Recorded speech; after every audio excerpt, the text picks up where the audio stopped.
Gampang mana? Orang miskin sama orang kaya ngamal? Orang miskin. Terus kedua hebatnya orang miskin itu, kalau ngamal itu dramatis. Oh, itu. Betul itu. Jadi makanya kenapa Nabi suka orang miskin. Loh, saya pernah ditanya, saya ini punya teman yang kaya raya. Dia biasa ngamal 1 miliar, 2 miliar. Dia nggak terima sama fatwa saya, Gus kenapa Anda masih muji orang miskin? Ngamalnya tuh banyak saya sekali ngamal bisa 1 miliar, setengah miliar. Tapi kata saya, ngamal kamu itu tidak dramatis, nggak seru kata saya. Terus dia tanya, kok bisa Gus? Dia orang kaya, paling ngamal 1 miliar untuk bangun masjid, 1 miliar, setengah miliar bangun pondok, setengah miliar. Tapi kalau orang miskin, misalnya tukang beca, orang miskin kan pasti kawannya orang miskin. Kan nggak mungkin orang miskin utang Abu Rizal Bakri, utang Yusuf Kala, kan nggak mungkin. Kenal saja ndak. Orang miskin kan utangnya sesama orang miskin. Itu pasti itu kan hukum sosial itu. Nah ternyata itu apa? Hari itu anaknya ndak makan, hari itu istrinya mau kelahiran. Utang sesama miskin, diutangi 50.000. Tapi uang ini dramatis. Kalau hari itu nggak makan mati. Artinya apa? Ada orang ngamal 1 miliar untuk bangunan, kadang aksesoris, yang satu ngutangi 50.000 tapi taruhannya nyawa. Nah sekarang menyelamatkan nyawa sama bangunan keren mana?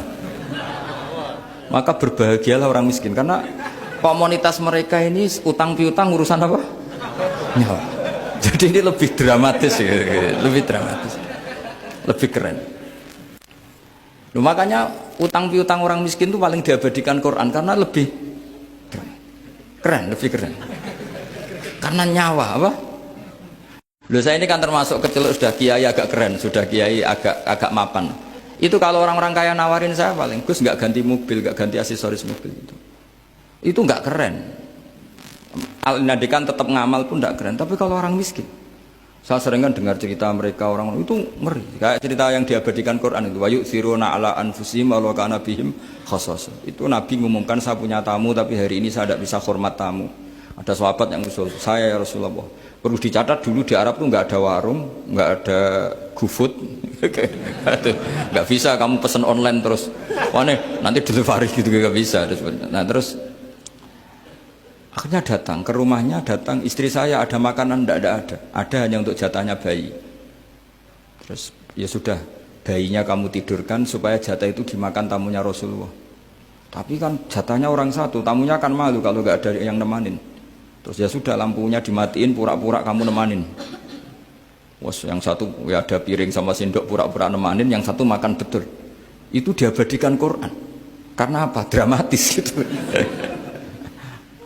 Sehingga pagi-pagi dia datang ke Nabi, kamu punya amal apa? Sehingga tadi malam ada ayat wa yu'thiruna ala anfusihim wa law kana bihim khasasah. Mereka mengalahkan kepentingan dirinya sendiri meskipun punya kepentingan sendiri demi tamu tadi.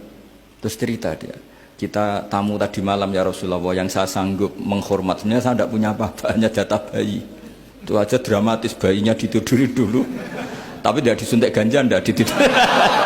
Ditidurin biasa nanti kan, ditidurin biasa. Terus suami saya pura-pura nemani, lampu dimatikan. Nah mungkin tamunya saking laparnya gak penting mikir itu, yang penting makan aja. Jadi maka sebetulnya orang-orang miskin itu tidak usah hiru, wah itu orang kaya bisa ngamal masjid 1 miliar, 2 miliar. Tetap ngamalnya ini sesuatu yang tidak mendesak. Tapi sesama orang miskin, kalau temannya minta tolong itu mesti dramatis. Istri mau kelahiran, kematian, kelaparan, pokoknya yang diselamatkan itu seru semua. Artinya gini ya, kalau miskin ya nikmati saja, itu ada peluang untuk menyalip pahalanya orang-orang. Tapi yang kaya ya tetap kaya. Kalau semuanya miskin, nanti yang miskin kerja di mana kalau semuanya miskin?